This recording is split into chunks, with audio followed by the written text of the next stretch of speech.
Bismillah. Assalamualaikum warahmatullahi wabarakatuh. Alhamdulillah hamdan katsiran thayyiban mubarakan fik.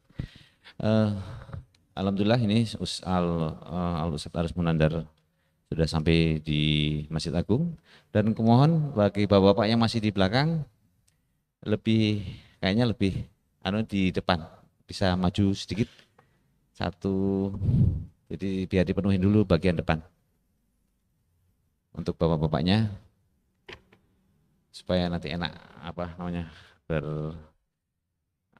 mendengarkan kajiannya. Monggo Ustaz, untuk kajiannya dia disampaikan.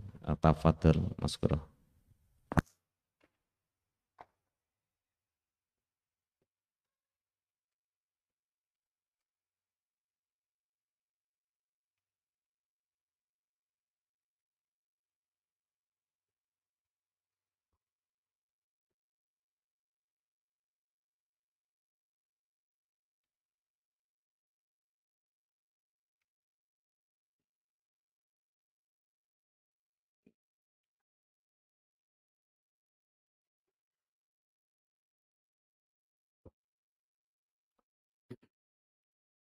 Alhamdulillah wassalatu wassalamu ala rasulillahi wa ala alihi wa sahbihi wa man tabi'ahum bi ihsanin ila yaumidin amma ba'd.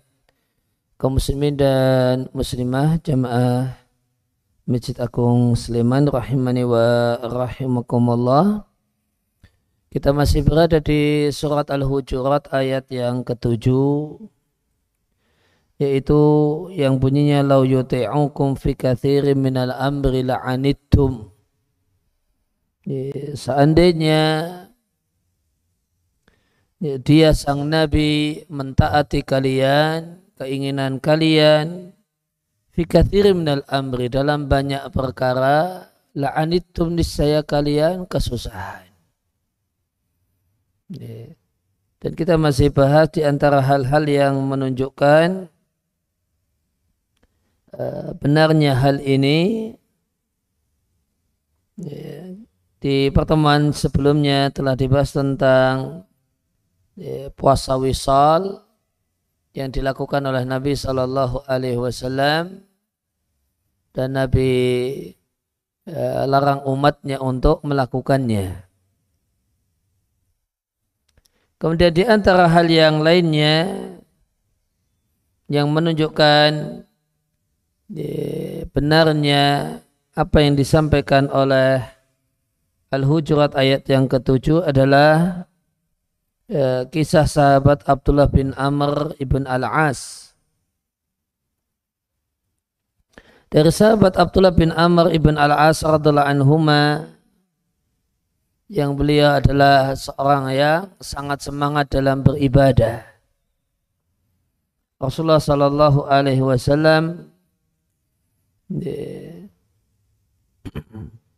berupaya untuk mengarahkan sahabat Abdullah ibn Amr ibn Al-As untuk melakukan ibadah-ibadah yang tidak berlebihan dan ibadah-ibadah yang mampu dilanjutkan atau dilaksanakan dengan istiqomah sampai akhir hayat. Maka berkenaan dengan baca Al-Quran, Nabi katakan pada awalnya pada sahabat Abdullah bin Amr ibn Al-As, Iqra'il Qur'ana fi syahrin. Khatamkalah Al-Quran sekali dalam sebulan.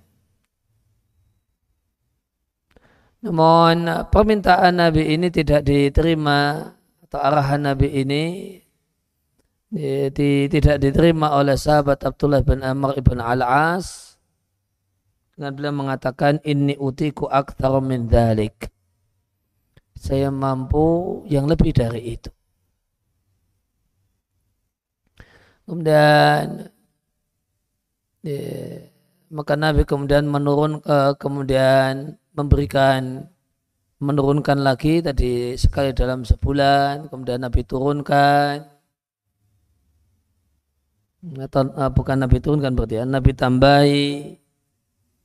Namun sahabat Abdullah bin Amr ibn Al-As nego minta tambah, minta untuk lebih ditambahi lagi sampai-sampai pada terakhirnya Nabi berkata kepada Abdullah bin Amr ibn Al-As radhiyallahu anhuma, iqra'hu fi sab'in. Khatamkan Al-Quran dalam 7 hari. Seminggu sekali khatam. Wala tazid an dhalika. Jangan lebih banyak dari itu. Maka dari sebulan sekali, akhirnya ujungnya jadi seminggu sekali. Itu pun supaya tidak minta tambah lagi, minta lebih banyak lagi, Nabi katakan wala tazid an dhalik. Jangan lebih cepat lagi. Seminggu sekali saja khatam Al-Quran. Kemudian Nabi memberikan arahan kepada sahabat ini, Abdullah bin Amr ibn Al-As, tentang masalah puasa sunnah. Pada akhirnya dinego, pada akhirnya Nabi mengatakan kepada sahabat Abdullah bin Amr ibn Al-As, sum sauma Dawud, berpuasalah seperti puasa Daud, sum yauman wa aftir yauman, sehari puasa, sehari tidak puasa.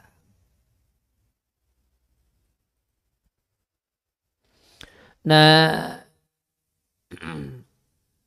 demikian dialog antara Nabi dengan sahabat Abdullah bin Amr ibn Al-As, dan dialog ini terjadi saat beliau masih muda. Saat sahabat Abdullah bin Amr ibn Al-As masih muda, masih semangat untuk ibadah. Bagaimanakah kemudian ibadah beliau setelah beliau sepuh? Maka setelah beliau sepuh dan beliau ingin tetap istiqomah dengan amalan yang telah beliau kerjakan dan beliau lakukan, ya, hasil akhirnya beliau mengatakan, ya laitani qabiltu rukhsata Rasulullah sallallahu alaihi wasallam. Terus seandainya dulu aku menerima keringanan yang diberikan oleh Rasulullah sallallahu alaihi wasallam.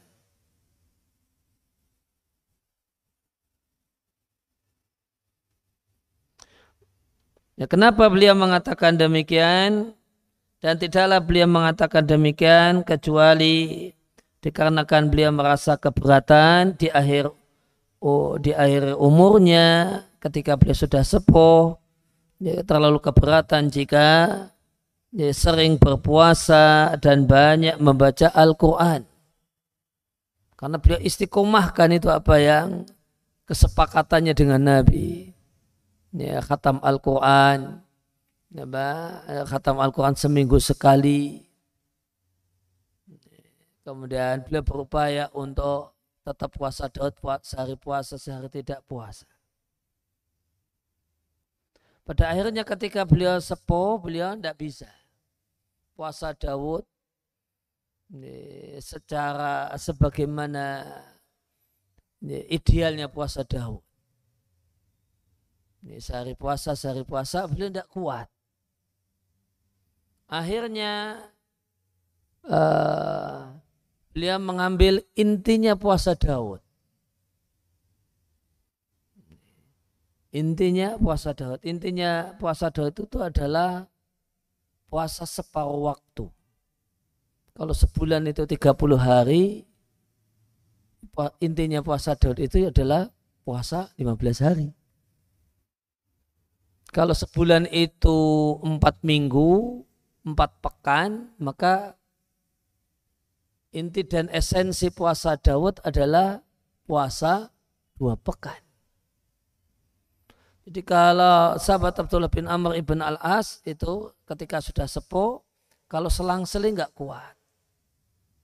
Akhirnya puasa Daud beliau jalani dengan sepekan tidak puasa, sepekan puasa.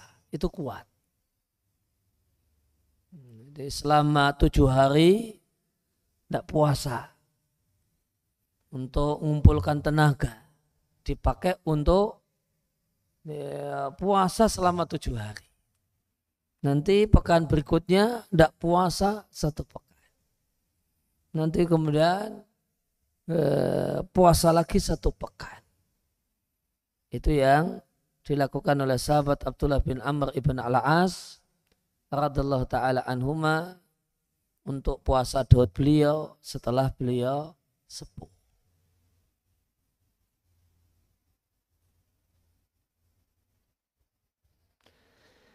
Ya, kisah dialog tadi diriwayatkan oleh Al-Bukhari dan Muslim.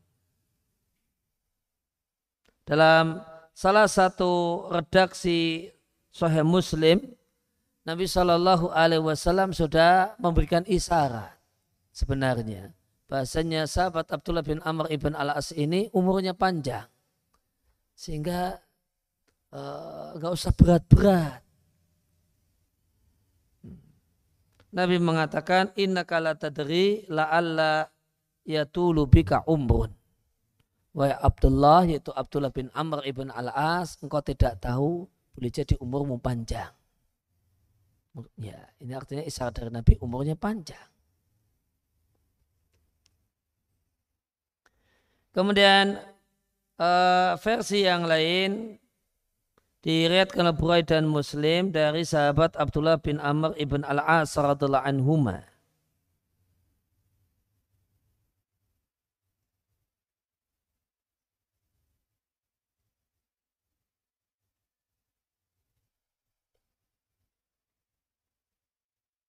Ukhbira Rasulullah sallallahu alaihi wasallam.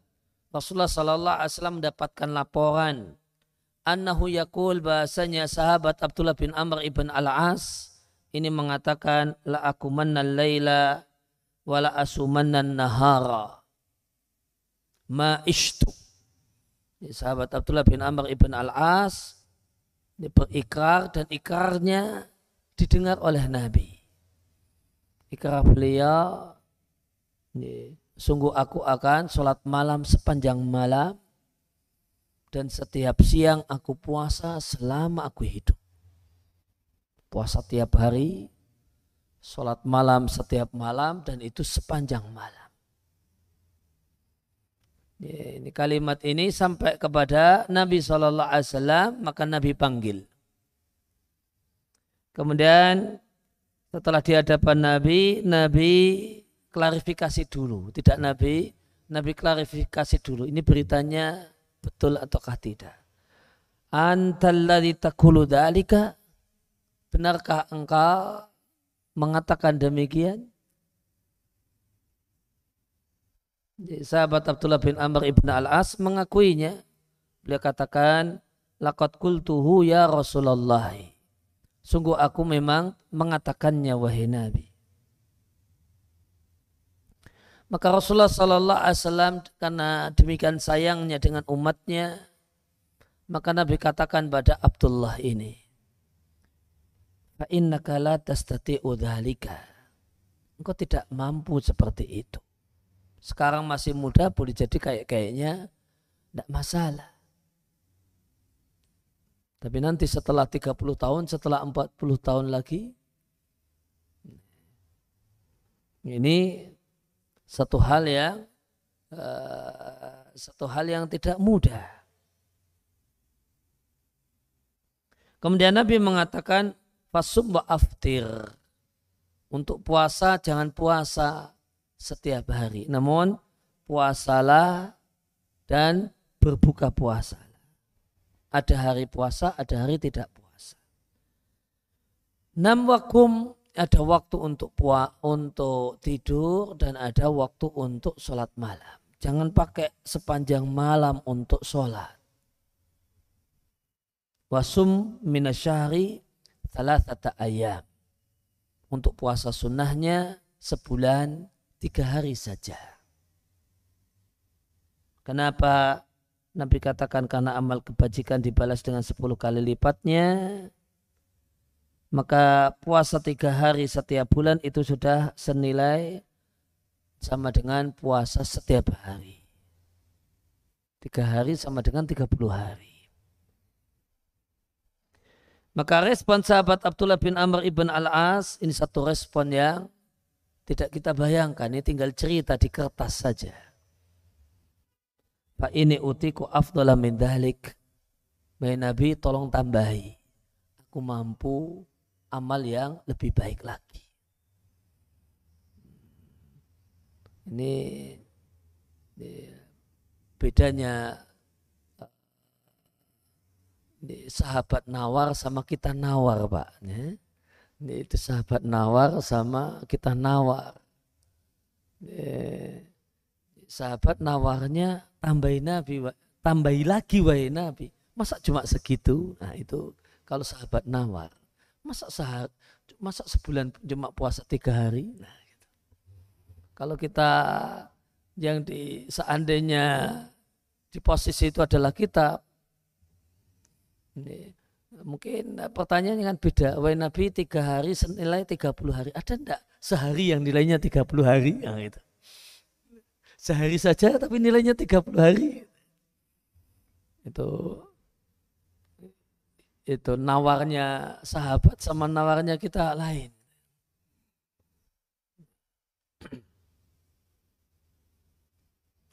Akhirnya Nabi mengatakan sum yauman wa aftir yaumain. Kalau demikian, kalau puasanya pengen lebih banyak, puasa sehari, tidak puasa 2 hari. Senin puasa, Selasa Rabu nggak puasa. Ini Senin puasa, Selasa Rabu nggak puasa, Kamis puasa.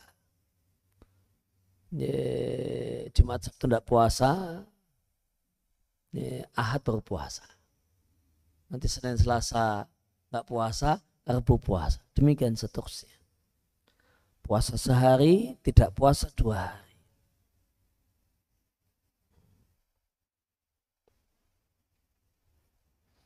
Maka sahabat Abdullah bin Amr ibn al-As nawar fa ini utiku afdala min dhalik. Saya mampu lebih banyak lagi. Fa ini utiku afdala min dhalika ya Rasulullah. Akhirnya kemudian Nabi mengatakan sum yauman wa aftir yauman. Puasa sehari, tidak puasa sehari. Itulah puasa Dawud alaihi salam. Wa huwa a'dalus siyami. Dan puasa Daud itu adalah puasa yang paling afdal. Sudah dikasih puasa Daud, Pak, itu masih nawar. Bayangkan. Dikasih puasa Daud, itu masih nawar. Qultu fa inni utiku afdala min dhalik. Ya Rasul, beri aku yang lebih banyak lagi. Saya mampu melakukan yang lebih afdal lagi. Maka Rasulullah Sallallahu Alaihi Wasallam mengatakan, la afdala min dhalik. Tidak ada puasa sunnah yang lebih afdal daripada dia puasanya Daud, puasa sehari, tidak puasa sehari.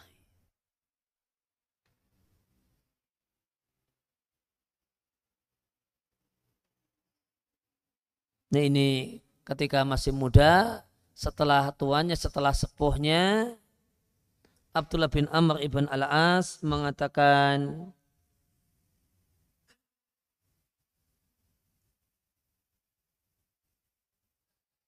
la an akuna qabiltu thalathata ayyam. Tuh seandainya aku menerima puasa 3 hari dalam 1 bulan. Allati qala Rasulullah sallallahu alaihi wasallam, yang disampaikan oleh Rasulullah sallallahu alaihi wasallam, ahabu ilayya min ahli wa mali. Sungguh itu lebih aku sukai daripada keluargaku, semua keluargaku dan semua hartaku. Oke, demikian yang dikatakan oleh sahabat Abdullah bin Amr ibn al-As setelah sepuhnya. Itu kalau puasanya dosa seandainya nerima aja 3 hari setiap bulan, ente. Tapi kesepakatannya dengan Nabi, puasa sehari tidak puasa sehari. Yang ini baru beliau rasakan sulitnya ketika beliau sudah sepuh. Akhirnya tadi sebagaimana disampaikan, ya bentuknya diubah. Yang penting hakikatnya, esensi puasa Daudnya kena daripada dua-duanya tidak kena. Nah ini beliau puasa semacam seminggu tidak puasa untuk sebagai tenaga supaya bisa seminggu puasa, demikian seterusnya.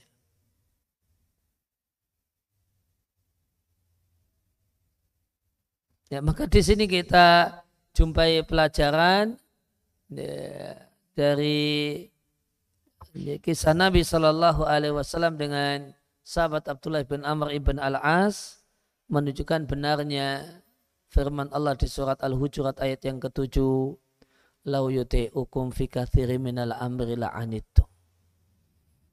Sungguh seandainya dia sang Rasul mentaati apa yang kalian inginkan, kalian sendiri yang susah. Contohnya di kasus sahabat Abdullah bin Amr bin Al-As ini, dituruti permintaannya dalam masalah ibadah, masalah puasa, masalah baca Quran. Apa hasilnya? Beliau ketika sepuh kesusahan.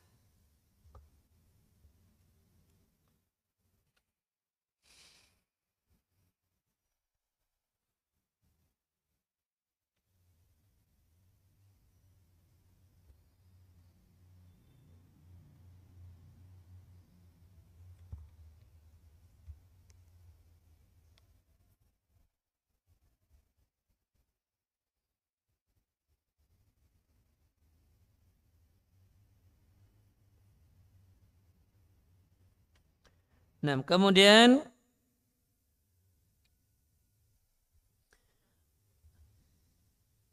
ya Rasulullah Shallallahu Alaihi Wasallam berkenaan dengan tawanan perang Badar. Ketika perang Badar, Nabi Shallallahu Alaihi Wasallam dan kaum muslimin itu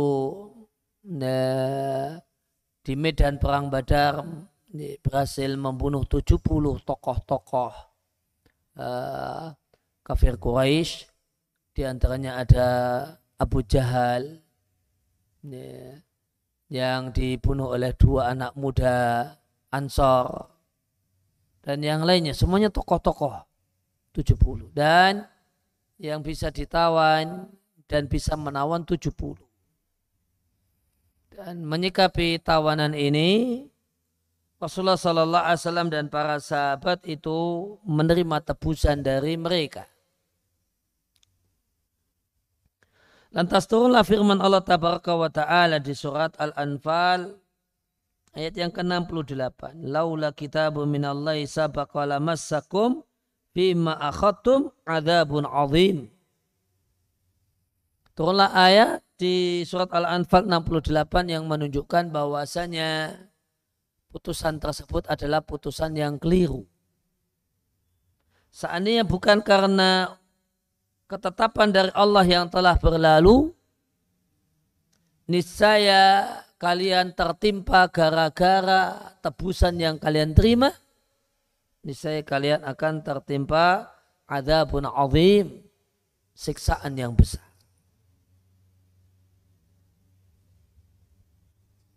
Lengkap ceritanya diriwayatkan oleh Imam Muslim dari Abdullah ibnu Abbas radhiyallahu anhuma. Ibnu Abbas radhiyallahu anhuma mengatakan,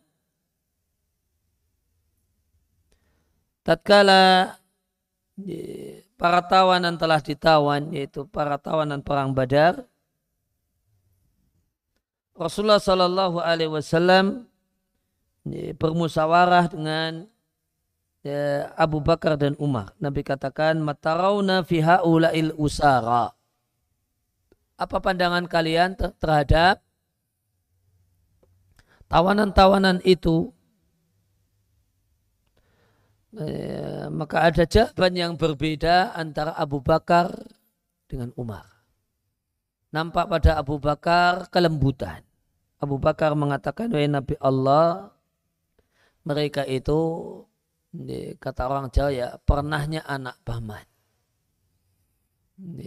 Pernahnya anak-anak paman kita. Mereka masih keluarga.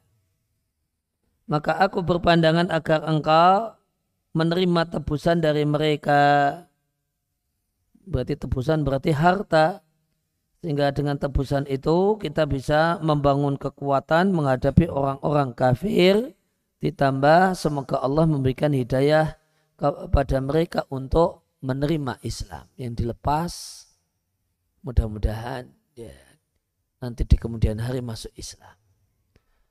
Harta tebusan yang diterima ini bisa untuk membangun kekuatan militer menghadapi mereka orang-orang kafir. Kemudian itu Abu Bakar. Kemudian Rasulullah Sallallahu Alaihi Wasallam bertanya kepada Umar, "Ma tara ya Ibn al-Khattab?"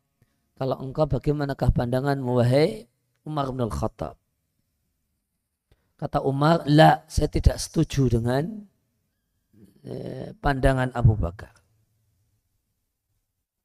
Wallahi ya Rasulullah ma'ara alladhi ra'a Abu Bakr. Wahai Rasulullah, demi Allah saya tidak sepakat dengan pandangan Abu Bakar. Akan tetapi saya punya pandangan supaya tawanan tersebut tidak mengambil tebusan darinya, namun habisi mereka. Bunuh mereka. Bentuknya, kata Umar,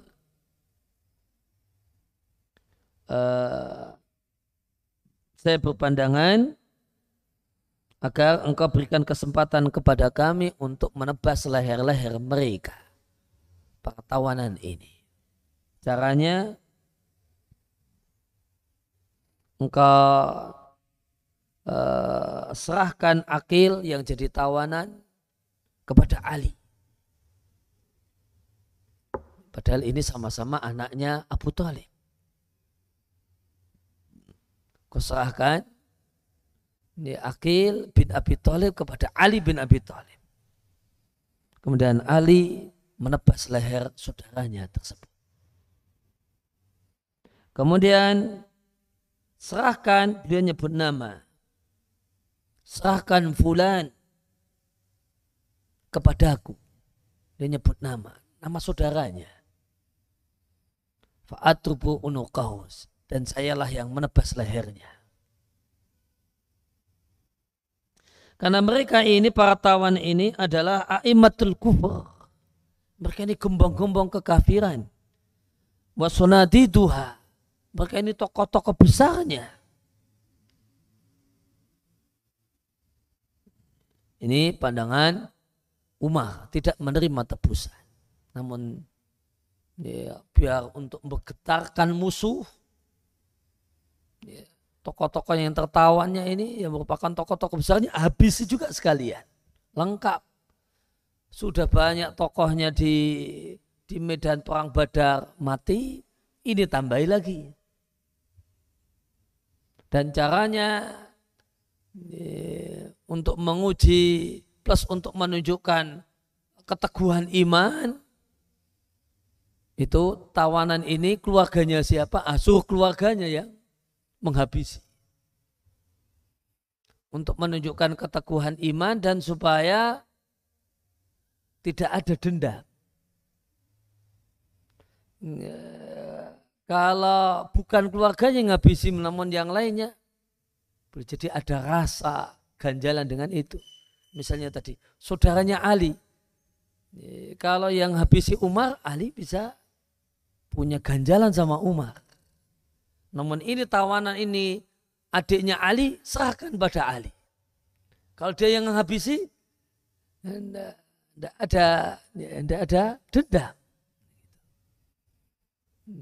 Maka Umar mengatakan cara menghabisinya serahkan pada keluarganya masing-masing. Karena orang Arab itu kesukuannya, rasa kekeluargaannya besar sekali.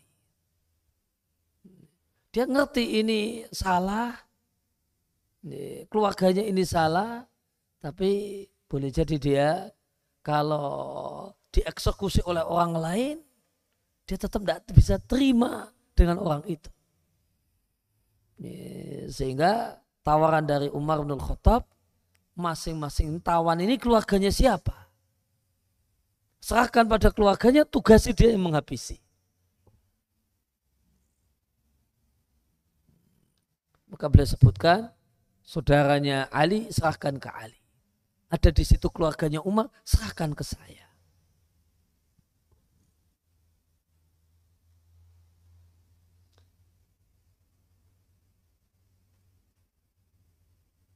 Nah, Rasulullah Shallallahu Alaihi Wasallam ketika itu condong pada usulan Abu Bakar, dan Rasul tidak condong dengan usulanku, kata Umar.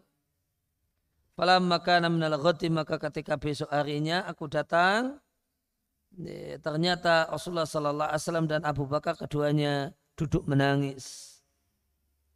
Umar mengatakan, wahai Rasulullah, kabarkanlah kepadaku karena apakah engkau menangis, engkau dan sahabatmu yaitu Abu Bakar. Fa in wajadtu bukaan, maka jika aku bisa menangis, aku ingin ikut menangis bersamamu. Namun jika aku tidak bisa menangis, aku akan pura-pura menangis karena engkau berdua menangis. Maka Rasulullah Sallallahu Alaihi Wasallam menyampaikan, abaki lilladhi arada alayya ashabuka min akhdihim al-fida'a. Aku menangis karena perkara yang telah ditawarkan kepada para sahabatmu, yaitu mengambil tebusan.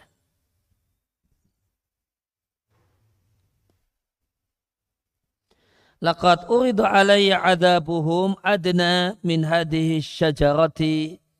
Telah sungguh dinampakkan padaku seksaan untuk mereka. Seksaan gara-gara mengambil tebusan.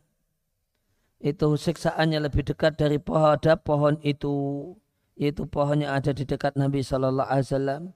Setelah itu Allah turunkan firman-Nya di surat Al-Anfal 67 sampai 69. Ini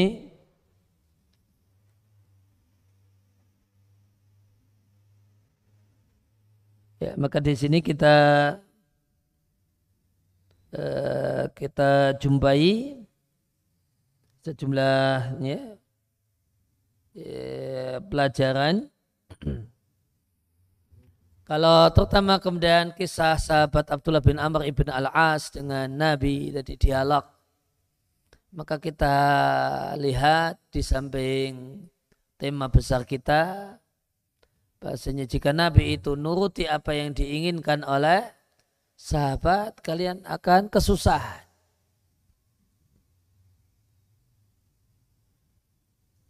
Maka kita lihat, semisal sahabat Abdullah bin Amr ibn Al-As ini punya semangat ibadah yang luar biasa. Ikrarnya yang menyebabkan beliau dipanggil oleh Nabi itu gara-gara berikrar di depan publik, aku akan puasa setiap hari dan sholat malam setiap hari sepanjang malam. Ikrar ini yang menyebabkan beliau dipanggil oleh Nabi Sallallahu Alaihi Wasallam dan ditegur dan diberi arahan untuk beribadah secara proporsional, yang nanti kira-kira awet seandainya istiqomah sampai akhir hayat dan berumur panjang. Ya, maka kita jumpai ada semangat ibadah yang demikian luar biasa. Semangat ibadah yang tidak bisa dibayangkan. Bayangkannya aja kesulitan, apalagi menemukan orang yang melakukannya. Apalagi kita sebagai pelakunya. Maka semangat ibadah yang luar biasa, diminta untuk puasa sunnah sehari sebulan 3 kali, merasa itu terlalu sedikit. Kemudian diminta untuk khatam Al-Quran sebulan sekali, dianggap terlalu sedikit. Padahal untuk kita sudah kerepotan. Masa sebulan 2 sekali khatam Quran? Boleh tidak setahun sekali saja wahai Nabi? Kalau itu seandainya ditawarkan kepada kita. Namun sahabat Abdullah bin Amr ibn Al-As itu menilai bahasanya khatam Al-Quran sebulan sekali itu terlalu sedikit. Sampai nego, minta tambah, minta tambah, minta tambah. Akhirnya mentok di angka berapa tadi? 7 hari, seminggu sekali. Seminggu sekali untuk khatam Al-Quran. Maka ini semangat ibadah yang luar biasa. Kesulitan bagi kita untuk membayangkan bisa punya semangat seperti itu. Maka di sini kita jumpai bahasanya, kita jumpai pelajaran bahasanya para sahabat yang di antaranya dicontohkan oleh sahabat Abdullah bin Amr ibn Al-As adalah orang yang demikian rakus dengan ganjaran. Rakusnya itu rakus akhirat, bukan rakus dunia, bukan rakus duit. Rakusnya itu rakus akhirat, rakusnya rakus ganjaran, rakusnya rakus pahala. Dan jika demikian semangat mereka dalam beribadah, jika demikian semangat mereka dalam beribadah, maka bisa kita bayangkan, adakah mungkin amal ibadah yang tidak mereka kerjakan? Adakah sumber ganjaran yang mereka lalaikan? Adakah amal ibadah yang baru diketemukan oleh orang sekarang di zaman sahabat? Tidak ada. Ya. Padahal kita jumpai sahabat orang yang seperti ini semangat ibadahnya.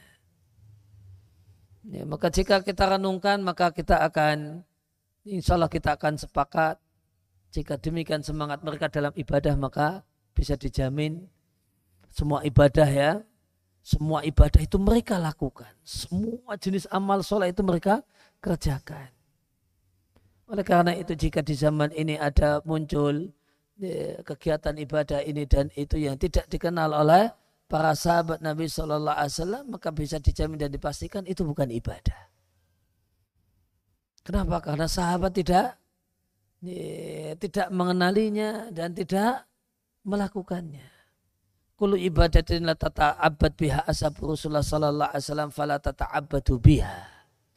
Oleh karena itu salah satu sahabat Nabi Hudzaifah atau yang lainnya mengatakan semua ibadah yang tidak dipraktekkan oleh para sahabat jangan lakukan. Karena itu bukan ibadah. Seandainya itu ibadah, itu kebaikan, itu amal soleh, sahabat yang terlebih dahulu mengamalkannya. Karena mereka tuh rakusnya di situ. Semangatnya di situ.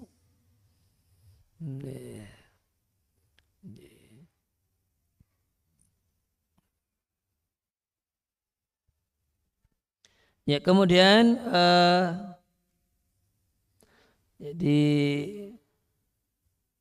kemudian di riwayat, kemudian kisah tentang tawanan perang Badar, kita bisa jumpai pelajaran bahwasanya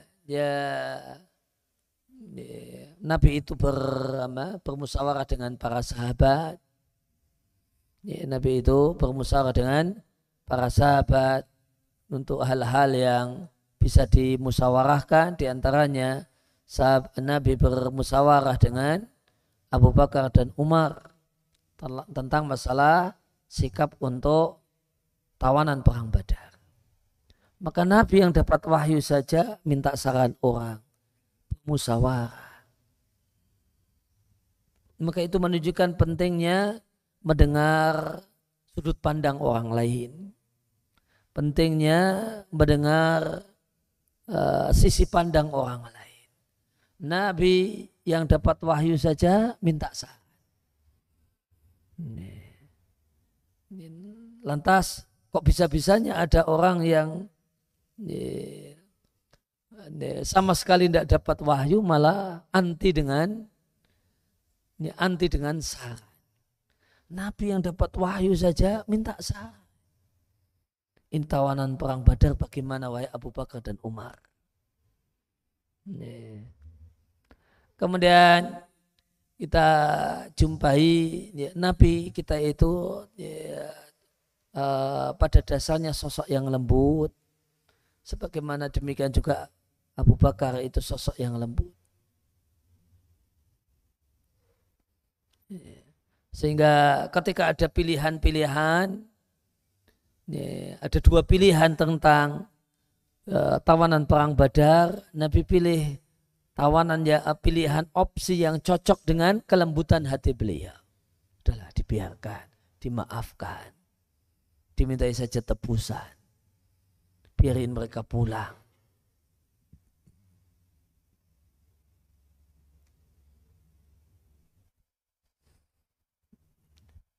Namun berdasarkan surat Al-Anfal ayat yang ke-68, opsi yang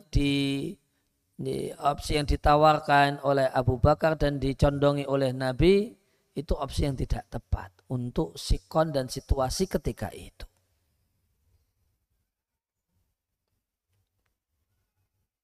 Dan adanya dua jenis tipe penasihat Nabi, ini satu hal yang sangat cocok dan tepat. Nabi dalam membuat keputusan-keputusan beliau menjadikan Abu Bakar dan Umar itu sebagai pemberi nasihat. Dan keduanya punya kecondongan yang berbeda. Abu Bakar condong yang lembut-lembut, Umar condong yang tegas-tegas. Dan mendapatkan masukan dari dua penasihat yang berbeda kecenderungan ini satu hal yang bagus. Ya, karena kepemimpinan yang baik itu adalah lembut pada waktunya dan tegas dan keras pada waktunya. Kalau Nabi itu penasihatnya Abu Bakar, tidak bisa kita bayangkan. Ya, cuma lembut-lembut terus. Tapi kalau penasihatnya hanya Umar, wah itu bisa. Ya, yang masuk info ke beliau, bisikan ke beliau yang ya, tegas-tegas. Ya. Namun ketika yang masuk dua-duanya, kemudian Nabi timbang-timbang, Nabi timbang-timbang, maka beliau hargai dua sudut pandang yang ada, maka itu satu hal yang sangat bagus. Nanti sehingga bisa diambil keputusan yang ini lebih tepat lembut di satu keadaan dan keras tegas di keadaan yang lainnya.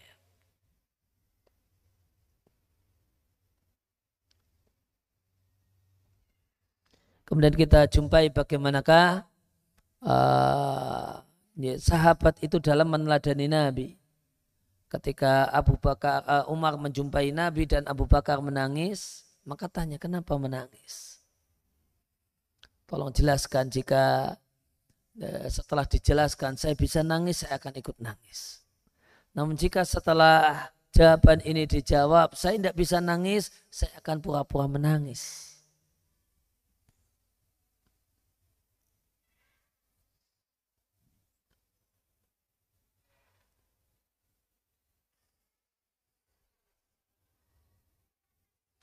Nah, kemudian berkenaan dengan aturan Nabi Shallallahu Alaihi Wasallam, maka terkadang Rasulullah Shallallahu Alaihi Wasallam melarang satu hal. Sebagian orang kemudian merasa berat dengan larangan tersebut. Namun seandainya mau berpikir jernih, memandang banyak sisi dan dimensi dari larangan tersebut, niscaya kita akan merasa tenang dan merasa nyaman, mantap dengan larangan Nabi Sallallahu Alaihi Wasallam. Misalnya Rasulullah Sallallahu Alaihi Wasallam melarang jabat tangan dengan lawan jenis.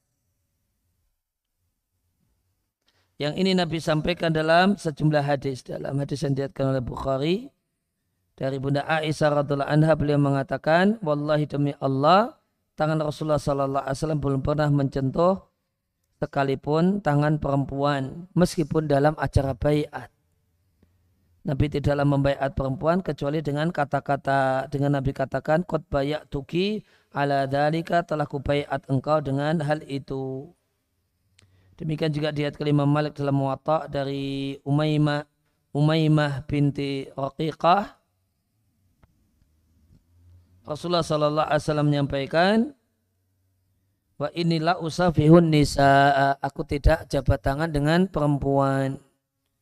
Demikian juga dalam hadis yang diriwayatkan oleh At-Tabarani dalam Al-Mu'jam Al-Kabir dari Ma'qil ibn Yasar radhiyallahu anhu, Rasulullah sallallahu alaihi wasallam menyampaikan dalam hadis yang sanadnya hasan, sungguh jika kepala kalian ditusuk dengan jarum, dan jarumnya jarum dari besi, bukan jarum dari plastik, ya khairun lahu, maka itu lebih baik baginya daripada dia menyentuh perempuan yang tidak halal untuk dia sentuh.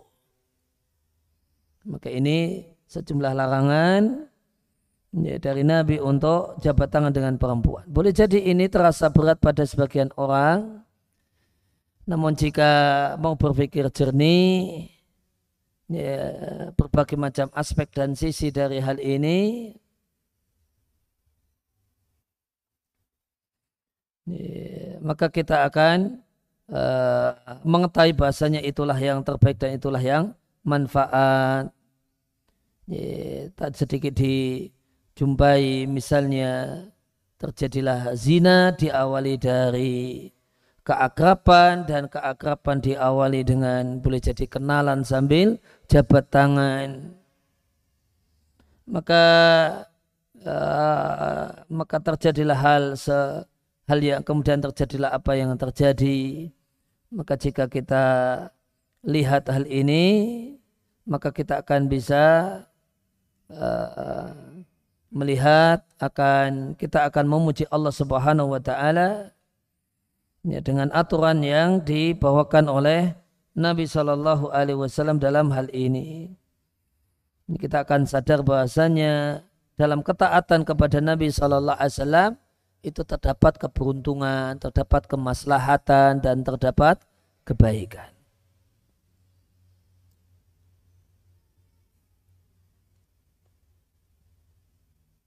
Demikian juga ada larangan Nabi untuk berduaan ya, dengan lawan jenis. Sebagaimana dalam hadis yang diriwayatkan oleh Bukhari dan Muslim dari Uqbah bin Amir radhiyallahu anhu, Rasulullah sallallahu alaihi wasallam menyampaikan, iyakum baddukhul ala nisa'i. Janganlah kalian para laki-laki bertamu untuk bertemu dengan perempuan dalam keadaan perempuan tersebut di rumahnya tanpa ada suaminya. Artinya ya, kemudian bertamu tersebut jadinya berduaan. Maka Nabi ingatkan, ya, janganlah kalian bertamu pada perempuan yang suaminya tidak ada di rumah. Akhirnya salah satu sahabat Ansar mengatakan, ya Rasulullah, afaraital hamwa. Wahai Rasul, apa pendapatmu ipar bertamu? Saudara suami bertamu dalam keadaan ya cuma ketemu iparnya karena suaminya pergi safar atau yang lainnya.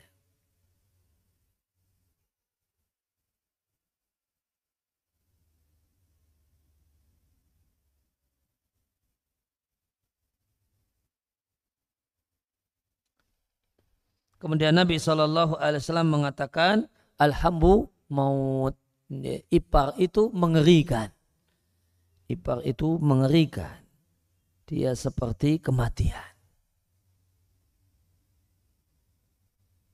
Artinya, hati-hatilah kalian dengan ipar, waspadalah kalian dengan ipar sebagaimana manusia waspada dengan sebab-sebab kematian. Adakah orang yang dekat-dekat dengan sebab-sebab kematian? Dikatakan nanti kalau kamu ke sana mati loh. Nah, apa kemudian malah ke sana? Tentu tidak ada. Ya, maka ya, hati-hati dan waspadai ipar seperti itu. Ya.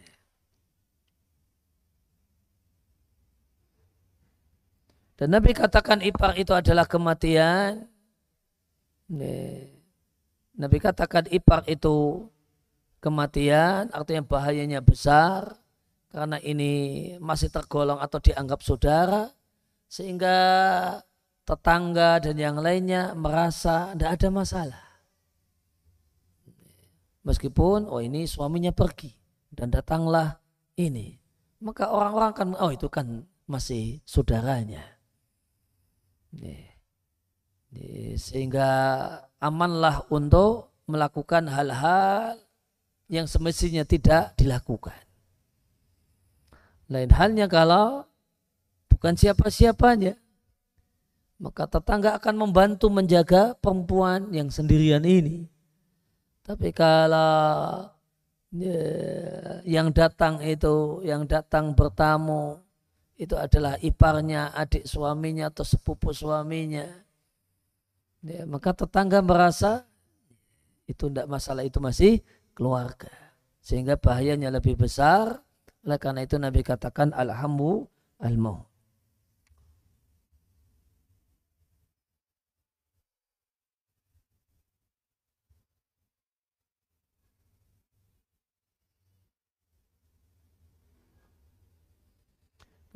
Demikian juga di hadis yang lain yang diriwayatkan oleh Al-Bukhari dari Ibnu Abbas radhiyallahu anhuma, Nabi SAW menyampaikan, la yakhluwanna rajulun bimra'atin ila ma'adhi mahramin. Tidak boleh laki-laki berduaan dengan seorang perempuan kecuali jika dibersamai oleh mahramnya. Demikian juga diriwayatkan oleh Imam Ahmad dalam musnadnya dengan sanad yang sahih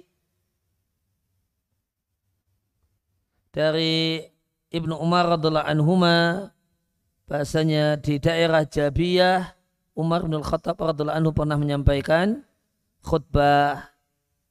Umar mengatakan Rasulullah sallallahu alaihi wasallam pernah berdiri di tengah-tengah kami di tempat ini sebagaimana aku berdiri di tengah-tengah kalian. Kemudian isi khutbah yang Nabi sampaikan ketika itu, istausu bi ashabi khairan, hendaklah kalian bersikap yang baik dengan para sahabatku, kemudian generasi setelahnya, kemudian generasi setelahnya. Kemudian di generasi setelahnya akan tersebar kebohongan. Sampai-sampai seorang itu tanpa diminta memberikan persaksian.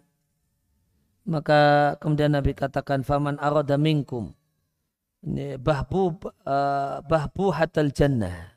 Maka siapa di antara kalian yang ingin mendapatkan surga bagian tengah, falyal zalim jama'adah, maka hendaklah dia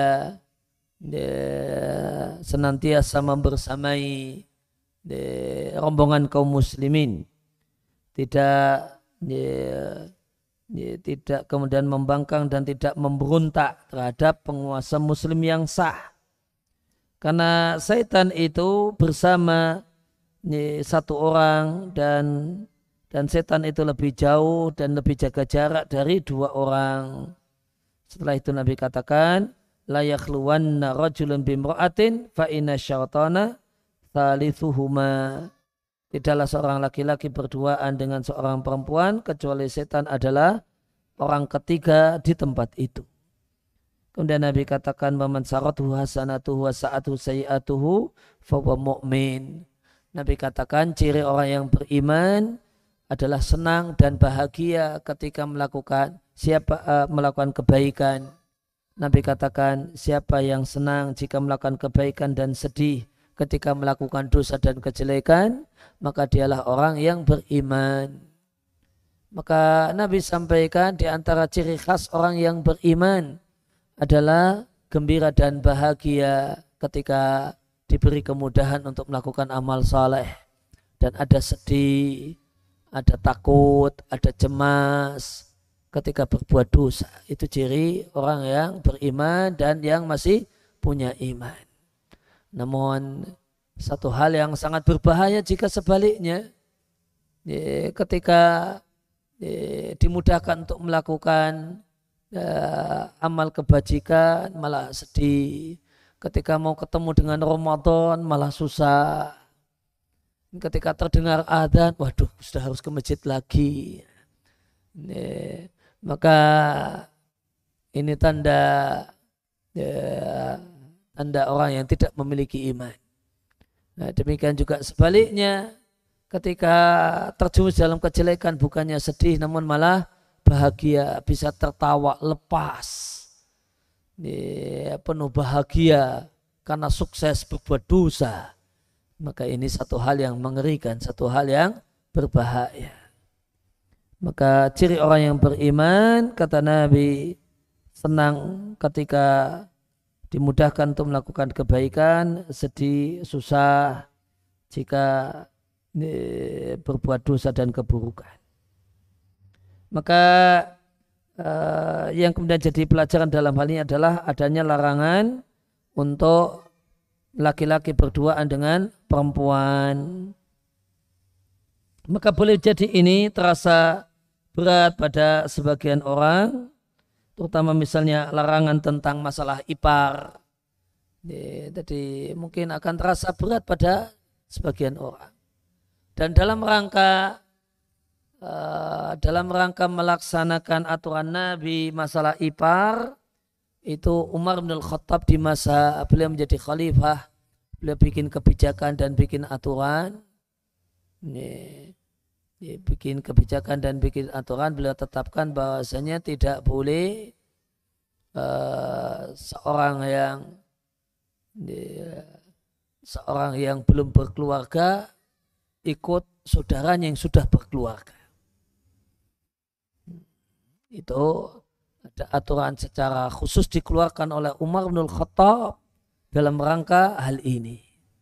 Tidak boleh ada seorang yang belum keluarga kemudian nebeng ikut tinggal domisili berbulan-bulan atau berhari-hari, bukannya sekedar tamu, namun tinggal dengan kakaknya yang sudah berkeluarga. Dan itu dalam rangka mengamalkan, mempraktekkan hadis al-hambu al-maut. Ipar itu kematian. Karena berawal dari hal ini, banyak kasus di masyarakat kita jumpai akhirnya terjadi hal yang terjadi. Gara-gara ikut kakak perempuannya, gara-gara ikut masnya, dan ikut domisili tinggal di situ, bukan hanya sekedar bertamu, akhirnya terjadilah apa yang terjadi. Dan jika orang mau berpikir objektif jernih, maka boleh jadi wah aturan masalah ipar kok berat gitu. Padahal jika mau melihat lebar, melihat lingkungan dan mendengar cerita nyata, maka kita akan tahu betapa besarnya manfaat taat Nabi SAW dalam hal ini dan dalam hal yang lain. Ya, demikian kurang lebih yang bisa disampaikan di kesempatan kali ini. Wassallallahu ala nabiyina Muhammadin wa ala alihi washabihi wasallam. Wa akhiru da'wana alhamdulillahi rabbil alamin. Ustaz, ada pertanyaan. Ini dari Ummahat. Assalamualaikum warahmatullahi wabarakatuh. Waalaikumsalam warahmatullahi wabarakatuh. Mau bertanya Ustaz, bagaimana cara mengqadha sholat yang pernah ditinggalkan di masa lalu? Apa benar sehabis sholat fardu bisa mengqadha sholat yang pernah ditinggalkan? Itu saja Ustaz. Apa benar? Kalimat terakhir. Yang terakhir, apa benar sehabis sholat fardu bisa mengqadha sholat yang pernah ditinggalkan? Tentang qadha sholat fardu yang pernah ditinggalkan, adakah kewajiban qadha jika dulunya beling sehingga sejumlah sholat fardu tidak dikerjakan, dilakukan? Para ulama berselisih pendapat tentang hal ini. Pendapat yang hati-hati, pendapat mayoritas para ulama dan kesepakatan 4 mazhab, jika kuat dan mampu maka ya satu hal yang baik jika diqadha. Tapi qadhanya bukan hanya cara qadha yang benar, itu juga bukan dengan cara nyantai. Bukan dengan cara nyantai sebagaimana yang disampaikan oleh penanya. Cara nyantai itu cuma nanti subuhnya double. Ini subuh 2 rakaat, habis itu sholat lagi 2 rakaat qadha subuh yang pernah ditinggalkan. Nanti duhurnya double, duhur asli sama duhur qadha. Sholat 4 rakaat, kemudian nambah 4 rakaat, 4 rakaat itu qadha. Nanti asarnya juga demikian, sholat 4 rakaat double 2 kali. Kemudian maghribnya nanti juga demikian, 3 rakaat, nanti setelah salam berdiri 3 rakaat lagi, yang kedua niatnya qadha. Isya-nya juga demikian. Ini namanya qadha yang nyantai. Karena berarti ya sehari cuma qadha 5 sholat saja. Sehari cuma qadha 5 sholat saja. Yang tepat tidak demikian, namun qadha-nya qadha yang serius. Yaitu ketika ada waktu longgar sholat. Dulu beling 5 tahun gak sholat karena ikut pergaulan teman-teman yang beling-beling 5 tahun lamanya baru insaf, maka 5 tahun gak pernah sholat. Maka qadha-nya yang tepat, yang benar, jika mau lebih hati-hati mengambil pendapat jumhur ulama yang mewajibkan qadha, adalah qadha serius. Setiap ada waktu longgar sholat. Jadi tidak sholat itu ya pada saat kerja, ada waktu longgar, tidak saat makan. Selain itu, selain kerja sama makan, isinya sholat.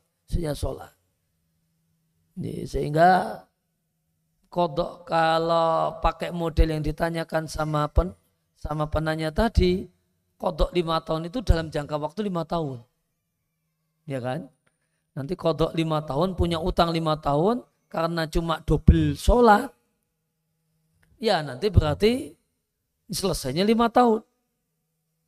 Ini qadha nyantai. Ya, qadha yang benar, qadha serius. Waktu longgar, sholat. Waktu longgar, sholat. Ya, ini tidak punya waktu longgar, ya. Duhur 2 rakaat, maghrib 4 rakaat, asar 4 rakaat, maghrib 3 rakaat, isya 4 rakaat. Kok masih kosong? Ya, nanti subuh lagi 2 rakaat dan seterusnya. Ya, sehingga karena qadha-nya qadha serius, waktu mainan HP-nya dihilangkan dulu sampai qadha-nya selesai. Ya, waktu buka Facebook-nya dipending dulu sampai qadha-nya selesai, dicatat. Ya, dicatat. Ini sudah dapat 1 hari. Kan ya 1 tahun 365 hari. Nanti dicatat, oh ini sudah dapat sehari. Alhamdulillah sehari. Nanti agak itu tadi pas waktu duha bisa dapat qadha sehari. Nanti pas habis duhur boleh jadi bisa dapat qadha 1 hari lagi. Nanti tambahkan lagi dapat 2 hari. Lumayan 365 kurangi 2. Nah, nanti ada waktu longgar lagi, demikian. Setiap waktu yang kosong longgar wajib diisi qadha. Ini cara qadha yang benar menurut ulama yang mewajibkan qadha, dan itu mayoritas ulama dan itu kesepakatan 4 mazhab. Dengan catatan ya, dan itu yang lebih hati-hati dan lebih baik. Ya, dan ini disarankan untuk orang yang memang punya semangat. Adapun orang yang malah kalau mau tobat malah disodori kewajiban qadha itu malah ngeloko, kalau gitu saya tak usah sholat sekalian aja lah. Maka jangan sampaikan itu kepada orang yang demikian. Namun orang yang semangat mau, saya betul-betul ingin tobat, menyesali dulu kok yang beling 5 tahun gitu. Ini saya betul-betul ingin tobat. Kira-kira apa yang bisa nebus, ya silahkan kalau mau qadha. Tapi kalau belum mantap insafnya, nanti ditawari qadha 5 tahun loh. Nanti jadwal WA dan Facebookan harus ditiadakan karena diganti untuk qadha. Lihat nonton YouTube-nya nanti libur dulu sampai kira-kira qadha 5 tahunnya selesai. Malah kemudian mutong, tak mundur saja lah, nggak usah jadi orang tobat, saya tak jadi orang nekat saja. Nah, jangan. Jadi ini ya, ya disarankan untuk orang yang memang ingin maksimal, ingin lebih baik dalam masalah memperbaiki dan menutupi kekurangan dan ya kekurangan yang dulu pernah terjadi. Ya demikian Bapak dan Ibu sekalian, kajian kita kesempatan sore hari ini. Terima kasih atas kehadirannya dan perhatiannya. Mohon maaf atas segala kekurangan. Wassallallahu ala nabiyina Muhammadin wa ala alihi wasallam wa akhiru da'wana alhamdulillahirabbil alamin. Kita tutup dengan kafaratul majlis. Subhanakallahumma wa bihamdika asyhadu an la ilaha illa anta astaghfiruka wa atubu ilaik. Demikianlah apa yang telah disampaikan oleh Ustadz Dr. Aris Munandar tentang larangan berlebihan dalam beribadah. Dan untuk pengumuman untuk malam Ahad nanti itu adalah Ustadz Abdul Salam Busro yang biasa disampaikan setelah ba'da maghrib sampai dengan isya. Dan untuk minggu